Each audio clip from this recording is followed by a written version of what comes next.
નમસ્તે વિદ્યાર્થી મિત્રો, આપ સૌ મિત્રોનું એન્ટાયર સ્ટડી ચેનલ પર હાર્દિક સ્વાગત છે. આજના લેક્ચરમાં આપણે મિત્રો application of Gregory Newton's forward difference formula આધારિત ટૂંકમાં આપણે એક્ઝામ્પલ એટલે કે એની એપ્લિકેશન આપણે જોવાના છીએ. ગયા લેક્ચરમાં આપણે ગ્રેગરી ન્યૂટન્સ ફોરવર્ડ ડિફરન્સ ફોર્મ્યુલાનો અભ્યાસ આપણે કરી લીધો છે. તો આજના લેક્ચરમાં એના આપણે એક્ઝામ્પલ એટલે કે એપ્લિકેશન આપણે લેવાના છીએ. બીજી વસ્તુ મિત્રો, હવે સાથોસાથ આજે આપણે એક્ઝામ્પલ કરીએ છીએ આ થિયરમના, એ તે થિયરમના એક્ઝામ્પલ આપણે કેમાં લખીશું? પ્રેક્ટિકલમાં પણ લખવાના આવશે. એટલે કે હવે આપણે પેરેલલ પ્રેક્ટિકલ પણ શરૂ રહેશે ટૂંકમાં. તો એકવાર આપણે જોઈ લઈએ પ્રેક્ટિકલ, બરાબર, કેટલામો એ પ્રેક્ટિકલ નંબર છે આ થિયરમનો એ જોઈ લઈએ, ત્યારબાદ આપણે શરૂ કરીએ.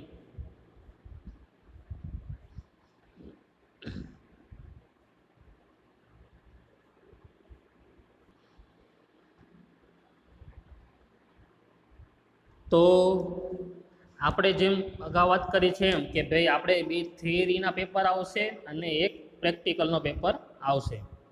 તો જે પ્રેક્ટિકલનો પેપર છે મિત્રો એ 305 છે, અને એ પ્રેક્ટિકલમાં આપણે કયા કયા પ્રેક્ટિકલ આવશે, કયા કે ભાઈ પેપર નંબર જે 303 છે અને પેપર નંબર 304 એને આધારિત તે પ્રેક્ટિકલ આપણે આવશે. એને આપણે 305 નંબર આપેલું છે. પ્રેક્ટિકલના આપણે એનું માર્કનું વેટેજ છે 100 માર્કનું, એટલે આપણે 100 માર્કનું ટૂંકમાં પ્રેક્ટિકલ આવે છે આપણે. હવે આજે જે આપણે લેક્ચરમાં જે એક્ઝામ્પલ કરવાના છીએ, બરાબર, તો એ પ્રેક્ટિકલ નંબર આપણો છે 19મો નંબર.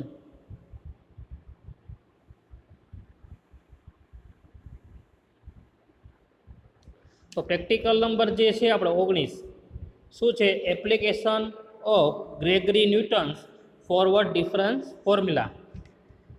એટલે આજે આપણો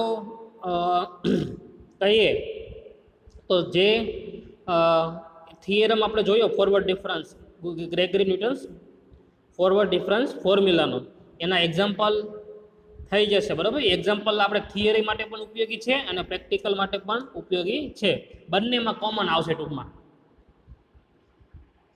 એટલે એ એક્ઝામ્પલ આપણે સમજી લઈશું એટલે આપણો પહેલો પ્રેક્ટિકલ પૂરો થઈ જશે. એટલે પ્રેક્ટિકલ નંબર 19 આપણો પૂર્ણ થઈ જશે. આપણે આ પ્રેક્ટિકલ જનરલમાં લખવાના આવશે. ટૂંક સમયમાં જનરલ આપણને મળી જશે, બરાબર. અત્યારે આપણે તમે જે તમારી ફેરબુક હોય એમાં જે આપણે પેપર નંબર 304ની જે તમે બુક બનાવો છો એમાં જ અત્યારે પ્રેક્ટિકલ કન્ટિન્યુ રાખજો. પછી આપણે એને ટૂંકમાં જનરલમાં તમારે ઉતારી લેવાના રહેશે.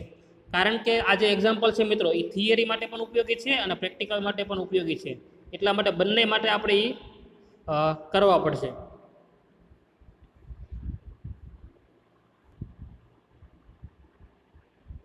તો મિત્રો પ્રેક્ટિકલ નંબર આપણો કેટલામો છે? 19મો, બરાબર. તો એનો હેતુ એટલે કે એમ શું છે? Application of Gregory Newton's forward difference formula. આના આપણે એપ્લિકેશન એટલે કે એક્ઝામ્પલ જોવાના છે. પહેલો એક્ઝામ્પલ આપણે જોઈએ તો using Gregory Newton's forward difference formula find the value of log 317.5 from the following table.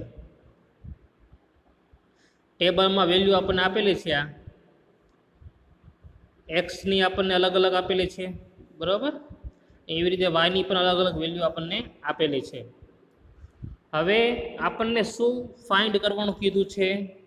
Value of log 317.5 ની વેલ્યુ આપણે ફાઇન્ડ કરવાની છે.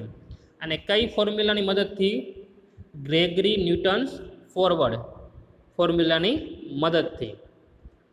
એના માટે આપણને આ ટેબલની વેલ્યુ પણ આપેલી છે, એનો ઉપયોગ કરીને ટૂંકમાં એ ફાઇન્ડ કરવાનું છે.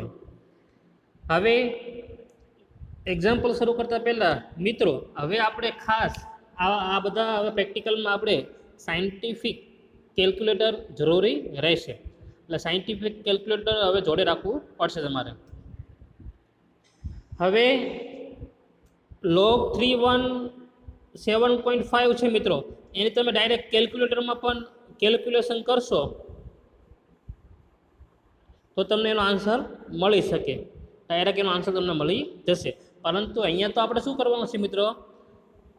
ફોર્મ્યુલાનો ઉપયોગ કરીને આપણે એની વેલ્યુ ફાઇન્ડ કરવાની છે. તો આ તો આપણને આપેલું જ છે રકમમાં. તો એક્સની વેલ્યુ મળેલી છે આપણને ને વાયની મળેલી છે.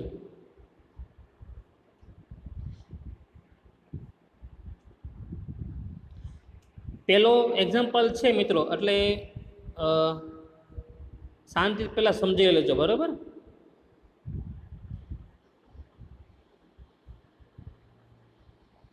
તો આપણને આની વેલ્યુ ગોતવાની છે, બરાબર? તો એ જેની વેલ્યુ ગોતવાની છે આ આપણો શું બનશે અહીંયા? એક્સ. તો એક્સ બરાબર આપણે લેશું 317.5 લેશું. ત્યારબાદ આ જે વેલ્યુ છે મિત્રો 317.5 એ ટેબલમાં કયા બે નંબરની વચ્ચે આવે છે? જો 317 છે તો 317 કોની વચ્ચે આવે ભાઈ? આ બેની વચ્ચે આવશે. 310 અને 320ની વચ્ચે આવશે. તો આ જેની બેની વચ્ચે આવતા હોય એ બેમાંથી પૈકી તમે કોઈ પણ એકને તમે x0 તરીકે કન્સિડર કરી શકો. તમે x0 તરીકે 310 પણ લઈ શકો અથવા 320 પણ લઈ શકો. આન્સરમાં કાંઈ ચેન્જ આવશે નહીં. તો ફાઇનલી અહીંયા આપણે x એટલે 317.5 છે, x0 એટલે આપણે 310 લઈએ છીએ. હવે બીજો આવે છે h. હવે h કેની ઉપરથી મળશે? જે તમને x આપેલો હોય ને મિત્રો, એમાં તમારા નંબર વચ્ચે તફાવત કેટલો છે એ તમારે જોવાનું. તફાવત બધે કેવો આપ્યો હશે? તમને સમાન આપ્યો હશે. એ તફાવતને આપણે શું કહેશું? h તરીકે લઈશું. તો જુઓ 310, 320, 330, 340, 350 બધા તફાવત કેટલો જોવો તો 10નો છે. જો 320 માઇનસ 310 કરો તમે એટલે કેટલો આવશે? 10 આવે. તો તફાવત કેટલો મળે છે આપણને? 10 મળે છે બધે. એટલે એ આપણો શું બનશે? h. હવે આટલી વેલ્યુ મળી ગઈ એટલે આપણને હવે શું મળી જશે? p મળી જશે. તો p નું સૂત્ર આપણે આવી ગયેલું થિયરમમાં. સૂત્ર શું છે? p x માઇનસ x0 છેદમાં h. તો આમાં તમારે x0 અને h ની કિંમત તમે મૂકો. કિંમત આપણે મૂકશું, બરાબર? હવે તમે સાયન્ટિફિક કેલ્ક્યુલેટરમાં તમે આનું સાદુરૂપ આપો તો એનો આન્સર આવશે તમારે 0.75. તો આજે આપણને મળ્યું 0.75, એ આપણને શું મળ્યું? p મળ્યો. હવે આપણે ફોરવર્ડ ડિફરન્સ ટેબલ હવે આપણે ડ્રો કરીએ. ટેબલ ડ્રો થઈ ગયા પછી ડાયરેક્ટ આપણે ખાલી શું મૂકવાની છે? એની ફોર્મ્યુલા.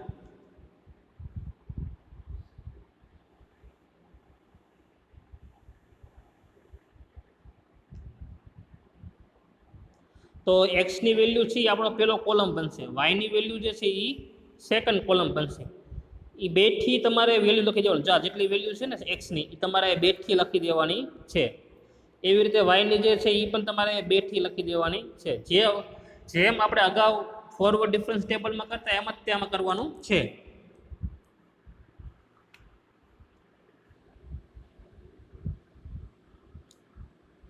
હવે ફોરવર્ડ ડિફરન્સ છે મિત્રો, એટલા માટે અહીંયા શું હશે? Del y, del square y, del cube y, del raise to 4y એ આપણને મળશે. હવે એક્સ અને વાયની વેલ્યુ આપણને ખ્યાલ આવી ગયો. હવે ફોરવર્ડ ડિફરન્સ ડેલ્ટા વાય આપણે ગોતવું છે. ડેલ્ટા વાય તો એ ડિફરન્સ કઈ રીતે ગોતે છે? અગાઉના ચેપ્ટરમાં આપણે આવી ગયેલું છે. તો એ ફોરવર્ડ ડિફરન્સ આપણે કઈ રીતે મેળવીએ એ આપણને આવડે જ છે. તો ગોતવા માટે શું કરવાનું, આનો આપણે ફોરવર્ડ ડિફરન્સ ગોતવો છે બે વેલ્યુનો. તો શું કરવાનું, 2.5051 માઇનસ 2.4914. આનો તમે આન્સર લખશો એટલે તમારે કેટલો આવશે, 0.0137 મળશે તમને. એટલે ડેલ્ટા વાય આપણને શું મળ્યો, 0.0137. કોની ઈ કહેવાશે ડિફરન્સ, આ બંને વેલ્યુનો. એવી રીતે હવે આ બેનો તમે ડિફરન્સ લ્યો એટલે આ આવશે 0.0134. એવી રીતે આ બેનો આ આવશે, આ બેનો આવી રીતે આ આવશે, આ બેનો તમે કરશો એટલે આ આવશે. પછી એવી રીતે 2.5682 માઇનસ 2.5563 તમે કરો એટલે એનો તમારો આન્સર આવશે 0.0119. એવી રીતે આનો મળશે આપણને. તો આ જે આપણને મળ્યું એ શું મળી ગયું આપણને, ડેલ્ટા વાયની કોલમ મળી. એના બેઝ ઉપર હવે આપણે શું ગોતશું, ડેલ્ટા સ્ક્વેર વાય આપણે ગોતીશું. બધામાં મેથડ તો સેમ જ રહેશે. આમાંથી આ તમે બાદ કરો એટલે આ મળશે આપણને. તો એ બધામાં તમારે આ જ રીતે કરવાનું રહેશે.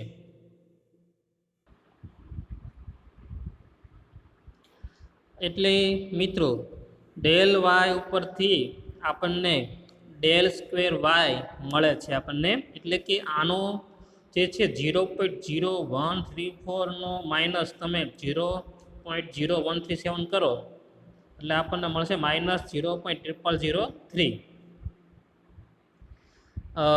એવી રીતે આનો તમે ડિફરન્સ લ્યો એટલે આપણને આ મળશે. એવી રીતે સાયમલ્ટેનિયસલી એટલે કે તમે અનુક્રમે આવી રીતે તે ડિફરન્સ આવી રીતે તમને મળતા રહેશે. તો ડેલ સ્ક્વેર વાય મળી જાય મિત્રો. એના બેઝ ઉપર આપણને શું મળશે, ડેલ ક્યુબ વાય, ત્યારબાદ ડેલ રેસ ટુ 4y મળશે આપણને, અને એની પછી આપણને ડેલ રેસ ટુ 5y મળશે. એવી રીતે તમે જોશો તો આખું આમ ડિફરન્સ ધીમે ધીમે ઘટતો જાય છે ટૂંકમાં, બરાબર. જે ડિફરન્સ આપણે નંબર ઓફ છે એ કેવો થશે, ડિક્રીઝ થશે ટૂંકમાં, જુઓ બરાબર. એટલે હવે છેલ્લે તમે જુઓ ડેલ 6 પછી આપણને શું મળે છે, ડેલ રેસ ટુ 7 સુધી આપણને મળે છે. આપણે છેલ્લે આપણને શું મળશે, ડેલ રેસ ટુ 7y. એટલે તમે માઇનસ 0.0003 માઇનસ 0.0002 કરો એટલે આપણને માઇનસ 0.0005 મળે છે.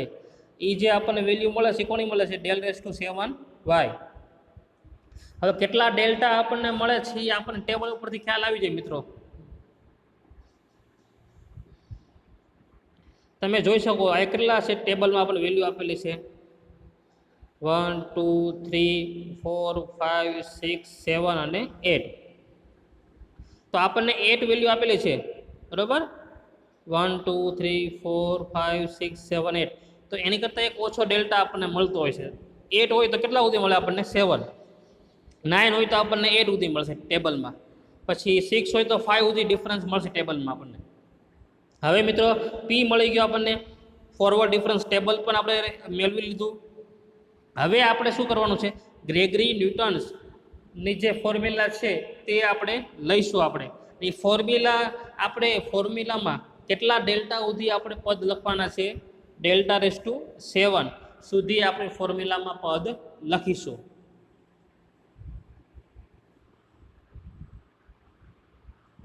તો હવે મિત્રો હમણાં વાત કરીએ કે આપણે ફોર્મ્યુલામાં કેટલા પદ સુધી લખવાનું છે, ડેલ રેસ ટુ 7 સુધી.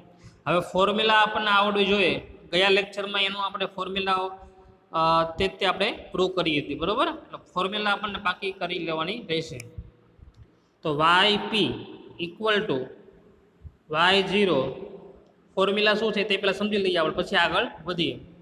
પછી કિંમતો મૂકવાની રહેશે ખાલી. તો yp ઇક્વલ ટુ y0 પછી plus P del y0 p minus 1 upon 2 factorial del square y0.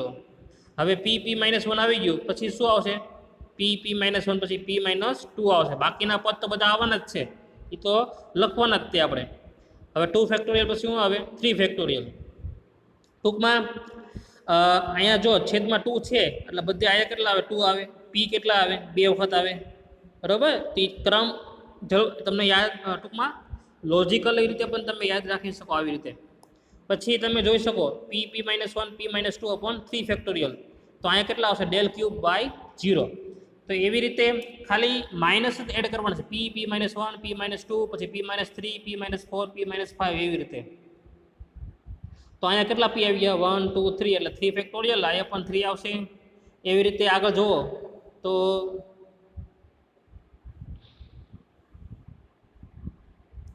P P minus 1 P minus 2 P minus 3 del raise to 4 Y 0 upon 4 factorial.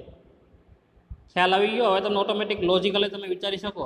પછી પી minus 3 આવી ગયું, પછી શું આવે પી માઇનસ 4, બાકીના તો તમારે લખતા જ રહેવાના, બરાબર. છેદમાં કેટલા આવશે 5 ફેક્ટોરિયલ, તો ડેલ રેસ ટુ 5 વાય 0. એવી રીતે પી P minus 1 P minus 2 P minus 3 પી માઇનસ 4 પી માઇનસ 5 અપોન 6 ફેક્ટોરિયલ, તો ડેલ રેસ ટુ 6 વાય 0. હજી આપણે 7 સુધી જવાનું છે, એટલે હજી આપણે અહીંયા શું લખશું હવે પી માઇનસ 6 આવશે, એટલે પીથી લઈને પી માઇનસ 6 સુધી, એટલે છેદમાં 7 ફેક્ટોરિયલ, તો ડેલ કેટલો આવશે ડેલ રેસ ટુ 7 વાય 0. હવે જે ફોર્મ્યુલામાં બધી જે વેલ્યુ આપણે મૂકવાની છે એ બધી આપણી પાસે છે જ અગાઉથી. હવે પી વેલ્યુ આપણે ગોતેલી છે પીની રીતે, પછી difference del y 0 del square y 0 del cube y 0 del raise to 5 4 7 બધાની વેલ્યુ પણ ગોતેલી છે, બરાબર. તો માત્ર હવે તમારે ખાલી શું મૂકવાની છે, આમાં તમારે કિંમતો મૂકવાની છે. કિંમત મૂકી દો એટલે તમને એક બહુ મોટું ટૂંકમાં આપણને એક સ્વરૂપ મળશે ટૂંકમાં નંબરનું. તો એને તમારે બહુ શાંતિપૂર્વક એનું સાદુરૂપ આપવાનું છે, કારણ કે આમાં કેલ્ક્યુલેશન બહુ મોટી આવશે આપણે, એટલે ખૂબ જ ધીરજથી આપણે એની કેલ્ક્યુલેશન કરીશું. થોડીક કે તમે ભૂલ મિસ્ટેક કરશો એટલે આખો તમારો જે સમ છે એ કેવો પડશે ખોટો પડશે, એટલે ખૂબ જ ધીરજપૂર્વક તમારે કેલ્ક્યુલેશન કરવાની રહેશે. તો હવે આપણે કિંમતો જુદા જઈએ અને કિંમતો મૂકતા જઈએ. તો y0, હવે y0 આપણને શું છે 2.4914. હવે ક્યાંથી એવું એ તમને આપણે સમજીએ.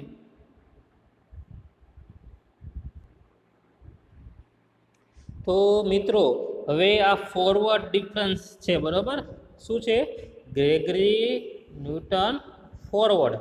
તો ફોરવર્ડ ડિફરન્સ જ્યારે વાત કરતા હોય ત્યારે આપણે જે ટેબલ છે આપણું એમાં જે ઉપરની વેલ્યુ મળતી હોય ને એને આપણે કન્સિડર કરશું, એટલે અમે જે લાઈન દોરી ને એ વેલ્યુ ત્યાં આપણે કન્સિડર કરીશું. તો આ જે વેલ્યુ છે મિત્રો એ આપણે શું થાય y0, આ થશે આપણી ડેલ y0, પછી આ થશે ડેલ સ્ક્વેર y0, પછી આ થશે ડેલ ક્યુબ y0, આ થશે ડેલ રેસ ટુ 4 y0, આ થશે ડેલ રેસ ટુ 5 y0, આ થશે ડેલ રેસ ટુ 6 y0, અને છેલ્લી જે મળે એ કઈ હશે ડેલ રેસ ટુ 7 y0. જ્યારે ફોરવર્ડ ડિફરન્સ હોય તો આપણે આવી રીતે આ વેલ્યુ લેશું. મગજમાં બેસી ગયું? અને પછીનું જે નેક્સ્ટ આપણો થિયરમ છે બેકવર્ડ માટે છે. બેકવર્ડ જ્યારે આવશે ત્યારે આપણે આ નીચેની જે છે લાઈન એ આપણે કન્સિડર કરશું એક્ઝામ્પલમાં. અત્યારે તો આપણે મિત્રો આ ઉપરની જે છે એ તે આપણે લેવાના છીએ ફોરવર્ડ માટે. એટલે આ બધી વેલ્યુ આપણે હવે કેમાં મૂકશું ફોર્મ્યુલામાં આપણે મૂકીશું. અને પીની વેલ્યુ તો આપણને ખબર જ છે મિત્રો કેટલી છે 0.75, એ પણ આપણે ફોર્મ્યુલામાં મૂકવાની આવશે. તો હવે ડાયરેક્ટ આપણે ફોર્મ્યુલામાં કિંમત મૂકી અને સાદુરૂપ આપણે આપીએ. તો આટલું જ તમને સમજાઈ ગયું ફોર્મ્યુલા કેમ મૂકવાની તે. અને આ જે વેલ્યુ મળશે એ વાયપીની મળશે આપણને, જે આપણને એક્ઝામ્પલમાં માગેલું છે. હવે y0 એટલે મેં ટેબલમાં તમને હમણાં બતાવ્યું શું છે એની કિંમત 2.4914. પછી પી ડેલ y0, પી એટલે 0.75, અને ડેલ y0 ની કિંમત તમે ટેબલમાં જોવો તો મેં હમણાં તમને બતાવી હતી 0.0137. પછી એવી રીતે પી પી માઇનસ 1/2 ફેક્ટોરિયલ, તો પી એટલે 0.75 અને પી માઇનસ 1, પી એટલે 0.75 માઇનસ 1/2 ફેક્ટોરિયલ. હવે ડેલ સ્ક્વેર y0 એટલે 0.0003 એવી રીતે આનામાં આ પદમાં હવે મૂકીએ આપણે કિંમત. તો P -1 P -2 P એટલે 0.75 મૂકી દો એટલે આવું તમને મળશે અપોન 3 ફેક્ટોરિયલ. ડેલ ક્યુબની કિંમત તમે ટેબલમાં જોવો એટલે કેટલી આવશે 0.0001. ત્યારબાદ 4 ફેક્ટોરિયલ જે 4 ટર્મ છે એમાં તમે મૂકશો એટલે તમને આવું મળશે. પીની કિંમત મૂકવાની છે અને ડેલ ડિફરન્સની કિંમત મૂકવાની છે, બરાબર, બીજી કઈ કિંમત મૂકવાની છે નહીં. એવી રીતે તમે 5 ફેક્ટોરિયલ માટે આવશે, 6 માટે અને એમ 7 માટે. ખાસ મિત્રો જ્યારે આવા આપણને એક્ઝામ્પલ મોટા આપ્યા હોય ત્યારે ખૂબ જ ધીરજથી કિંમતો મૂકો, કારણ કે થોડીક પણ મિસ્ટેક તમારો આખો દાખલો ખોટો પાડી શકે છે. એટલે આ આપણને છેલ્લું સ્ટેપ મળ્યું. હવે આગળ વધીએ મિત્રો આપણે.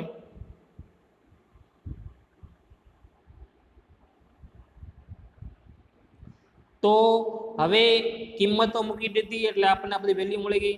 હવે તમારે સાયન્ટિફિક કેલ્ક્યુલેટર જોશે, કારણ કે સાદા કેલ્ક્યુલેટરમાં આટલી મોટી કેલ્ક્યુલેશન કરવી સંભવ નથી, એટલા માટે સાયન્ટિફિકમાં આપણે કરીએ છીએ.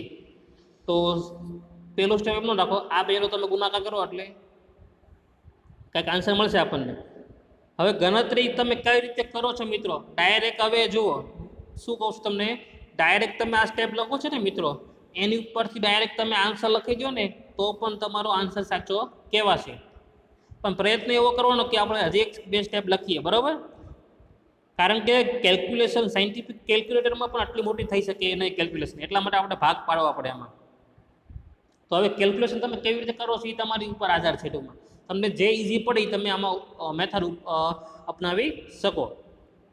તો આ ખ્યાલ આવ્યો, જો આ બાદબાકી કરેલી છે એનો આન્સર આ છે. પછી આનો જે આન્સર છે એ આ રહ્યો. 4 ફેક્ટોરિયલ છે, 4 ફેક્ટોરિયલ એટલે એનો શું લખાય એ તમને ખબર જ છે, 4 3 2 × 1. પછી એવી રીતે 7 ફેક્ટોરિયલ હોય તો 7 6 થી લઈને ક્યાં સુધી આવશે 1 સુધી. તો ટૂંકમાં એ બધી કિંમત તમે મૂકી દો. ત્યારબાદ આગળ વધીએ આપણે. હવે આગળ વધો મિત્રો એટલે તમને આવું મળશે એક સ્ટેપ. આનું હવે તમે સાયન્ટિફિકમાં કેલ્ક્યુલેશન કરશો એટલે તમને આવું મળશે નંબર બધા. એનો તમે એડિશન અને સબટ્રેક્શન કરો એટલે ફાઇનલી તમને આન્સર મળશે 2.5019. તો આ જે આન્સર મળ્યો એ આપણને જે માગેલો હતો વાય એક્ઝામ્પલમાં તેની વેલ્યુ છે. હવે બીજી વસ્તુ મારે એ પણ કહેવાની છે મિત્રો, આ જે સમ છે બરાબર, આમાં કંઈક ભૂલ હોઈ શકે એટલે તમે વ્યવસ્થિત ખૂબ જ ધીરજથી ગણતરી કરી દેજો, બરાબર, કારણ કે આ જે છે એ તો વિદ્યાર્થીની જનરલ છે એટલા માટે થોડીક આમાં માઇનોર મિસ્ટેક હોઈ પણ શકે, બરાબર, તો એ તમે એને કરેક્ટ કરી નાખજો. પણ મેથડ જે છે એ આ રીતે રહેશે આપણી. તો ફરી વખત એનો આન્સર મળ્યો આપણે 2.5019.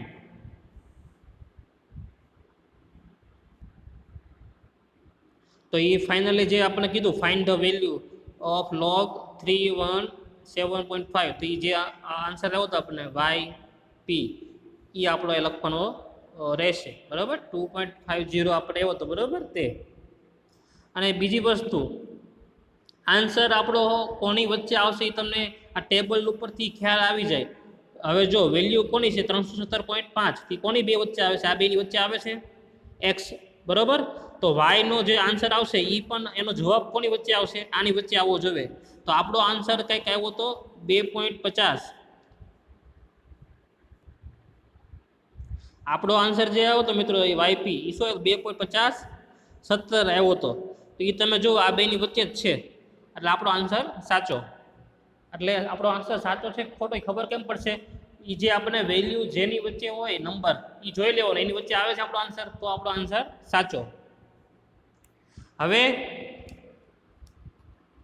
આ જે થિયરમ હતો ફોરવર્ડ ડિફરન્સ એનો એક એક્ઝામ્પલ આપણે અહીંયા સમજ્યા. બાકીના જે બે પ્રેક્ટિસ માટે તમને ઘણા બધા એક્ઝામ્પલો આપવાનો છું, કારણ કે જેમ પ્રેક્ટિસ કરશો એમ તમને આમાં ગ્રીપ આવશે ટૂંકમાં. પરંતુ પ્રેક્ટિકલની આપણે જે જનરલ બનાવશું એમાં આપણે 3 પ્રેક્ટિકલ જ આપણે લખીશું. એ ત્રણેય પ્રેક્ટિકલના હું તમને ફોટો ગ્રુપમાં શેર કરી દઈશ અને વધારે પ્રેક્ટિસ માટે પણ હું તમને એક્ઝામ્પલ આપીશ, કારણ કે પ્રેક્ટિસ જેમ તમે કરશો એમ તમને આમાં ગ્રીપ આવશે. તો હવે નેક્સ્ટ લેક્ચરમાં જ્યારે મિત્રો મળશું બરાબર, ત્યારે આપણે નવા થિયરમ એટલે કે ભાઈ ગ્રેગરી ન્યૂટન્સનું જે બેકવર્ડ થિયરમ છે, Gregory Newton's backward difference formula, તે થિયરમ આપણે સમજીશું. તો આજના લેક્ચરમાં આપણે જે પ્રેક્ટિકલ નંબર 19 હતો એ પ્રેક્ટિકલ નંબર 19 આપણે અહીંયા પૂર્ણ કર્યો છે. એટલે આપણે હવે થિયરી પણ ચાલુ રહેશે અને પ્રેક્ટિકલ પણ સાથોસાથ પેરેલલ ચાલુ રહેશે. એટલે આજે આપણે પ્રેક્ટિકલ નંબર 19 આપણે કર્યો.